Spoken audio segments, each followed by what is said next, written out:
breakdancing, hopscotch, and snake charming. Shit. It's like destiny. Oh, hi.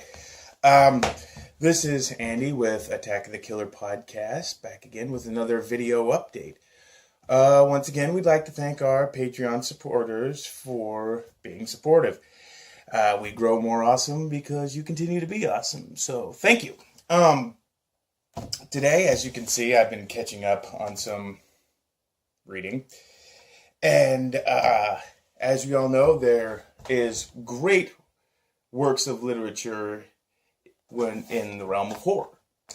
But instead of, going into the Bram Stoker, Dracula, and Frankenstein, all those are classics. But let's, get into a little bit more of the modern age. We got a lot of ground to cover, so let's get going. And it's for the articles, okay? Mm-hmm. Well, first off, right here, these had commercials for Time Life. This is called Mysteries of the Unknown, and they came out with many, many volumes. This is the Hauntings volume, and the commercials used to scare the living crap out of me as a kid, which means I totally wanted them. And as years passed, I got these from my uncle, God rest his soul, and now I have the whole series. I haven't read them all, but I've gone through a few of them. But this is the Hauntings one. So, next up, we probably have my first introduction to horror literature, and probably yours, if we're in the same age group. But these right here are scary stories to tell in the dark, and more scary stories to tell in the dark. And I believe they're making an anthology movie based on the stories in these books. I don't know if it's going to be aimed towards kids or not, but this was probably my first introduction. I probably ordered these out of the Weekly Reader or got them at the school book fair, but these were always the ones I went for. Now, you used to see a lot of these adaptations of movies, and these can get hard to come by, especially if you're getting some of the older ones. So I'll show you off a few here. The Omen.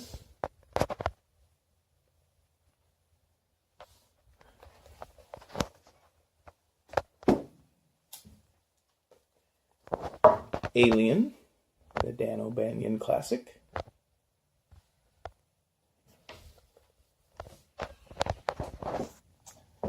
Getting a little bit more rare here. This is April Fool's Day, the Amy Steele movie.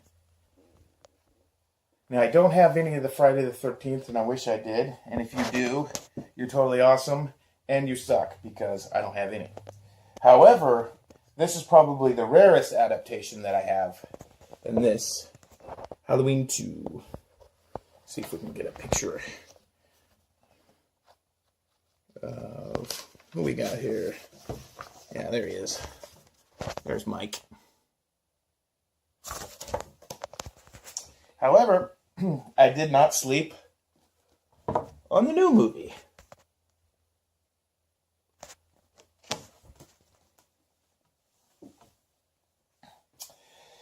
This is a Clive Barker collection of short stories. Now, this doesn't have any of the stories that the Hellraiser series is based on, like the Hellbound Heart and whatnot. But this does have the Forbidden, and this is the hardcover. And the Forbidden is what the Candyman movie is based off of. So, yeah, looking forward to reading this.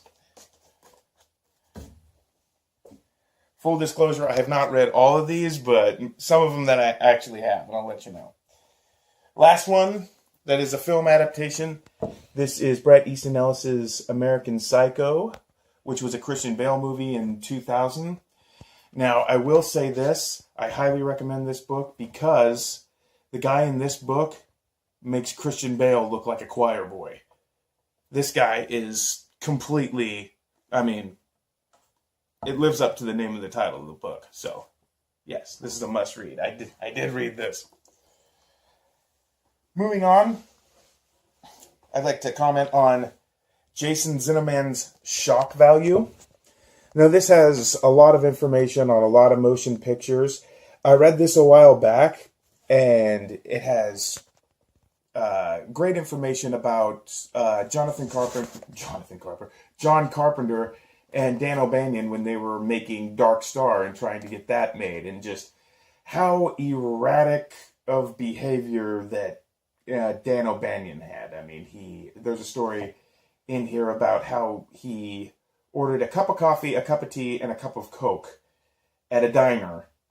And the waitress thought he was kidding because that would just be like caffeine overload, but he wasn't. And when he didn't get it, he completely lost his shit.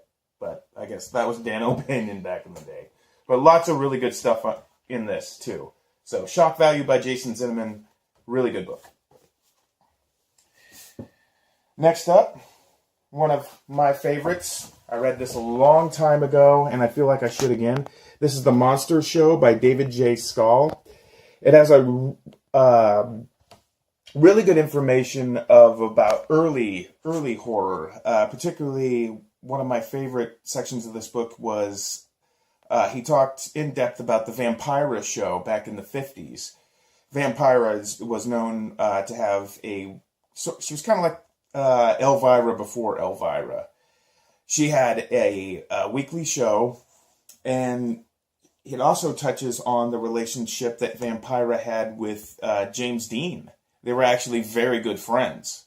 So that was pretty eye-opening to me. And it also has an array of other really, really good information in this book. The Monster Show by David J. Skal. Read it. Read this one not too long ago.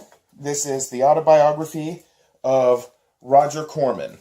How I Made 100 Movies in Hollywood and Never Lost a Dime. It's got great stuff about Robert De Niro's first movie, Boxcar Bertha.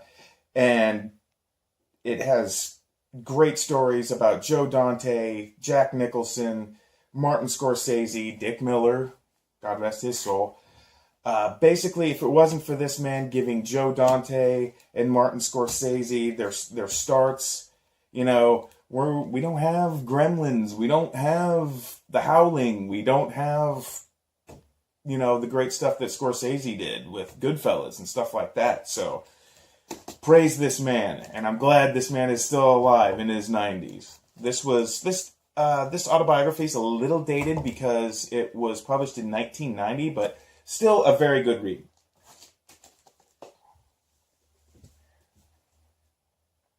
Another one of my favorites, because I like saying another one of my favorites. This is Chainsaw Confidential by Gunnar Hansen, God rest his soul. This is basically Gunnar's recollection of the filming of the Texas Chainsaw Massacre. And I must say, I love this book. It's just the making of the movie, it's legendary. It's just basically all the stuff that they had to go through was just as crazy as the content of the movie. But one of my favorite parts of this movie, I believe the producers was coming up. No, quote me on that part, but this part is true. Basically, it's in this Texas heat, and it's 100 degrees. It's humid as hell. These guys are tired out of their minds, and somebody on the crew had made pot brownies. So you've got this 6'7" Icelandic man in a tuxedo and cowboy boots, rocking on a chair on a porch in the Texas heat. He's bombed out of his mind on pot brownies. He's wearing a fake skin mask with lady makeup on it and a giant wig, and he's rocking back and forth, sweating like a bastard, probably stinks to high heaven as well, and he's saying, "Time has no meaning. Time has no meaning." Would you want to read on what happens next? You goddamn right you do. This is a great book. Chainsaw Confidential. Read it. This next one, this is true stories, and this is a collection of essays about the Satanic Panic in the 1980s. And it touches a lot on child care center cases, music, the Say You Love Satan and the Ricky Casso murders. Did I say Dungeons and Dragons? Dungeons and Dragons. What a crock of shit Michelle Remembers was, that biography. And yeah, it's just how everybody was so afraid that their kids were just in such danger from so many things. And how it's basically turned around now, since kids are just basically on their cell phones all the time. And of course, it's pretty rich since I'm filming this with one. But now parents, I hear, are actually embracing D&D because it actually forces kids to interact with one another and solve problems. So this is very interesting stuff from a very, very different time in our society. I recommend this as well. Now, I just finished this one the other day. There isn't a lot of reading, but this is called Ad Nauseam. Newsprint Nightmares from the 1980s. And this beautiful man, Michael Gingold, I hope I'm saying that right, collected these newspaper images, ads, for horror movies from 1980 to almost 1990 in the New York and I'd probably say Boston area. And it just chronicles some of these ads I have never seen. Some of them are morphed, and some of these movies I've never heard of because they were basically in the 42nd Street grindhouses. But these movies are probably awful. But I want to see movies like Kung Fu Zombie. I want to see movies like Psycho from Texas. There's a great shot of the original Friday the 13th. There's double bills in here of Creepshow and Dawn of the Dead. That is a double feature that I would love to be in. Well, be at. Pieces. Dracula Blows is cool. Just a few images of what we got. There's the Brian De Palma's Body Double. That's no relation to me, by the way. That's an N. Wasson. Skip a little further. Silent Madness. Jennifer Connelly, one of the early Jennifer Connelly movies. Once Bitten. That's great. The Stuff. Anyway, highly, highly recommend. For a great coffee table book, easy read, and some of, as we all know, some of those movies back in the day, critics could be very, very harsh, and there are some of the excerpts of what they thought of these movies. Now for my next one, this one is a classic, and it's priceless in my collection because it's an original, and I got it from the fiance. This is the original 1982 Creepshow comic. Released in, concurrent with the movie. Let's see if we can find. I'm sorry, one second.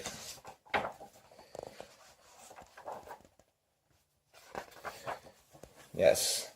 Here's the Stephen King one. The Lonesome Death of Jody Verrell. Meteor shit. Yes. One of my favorite things in my collection. You should read it. Next up, we have... I have not yet read this, but I know that it's hard to come by as well.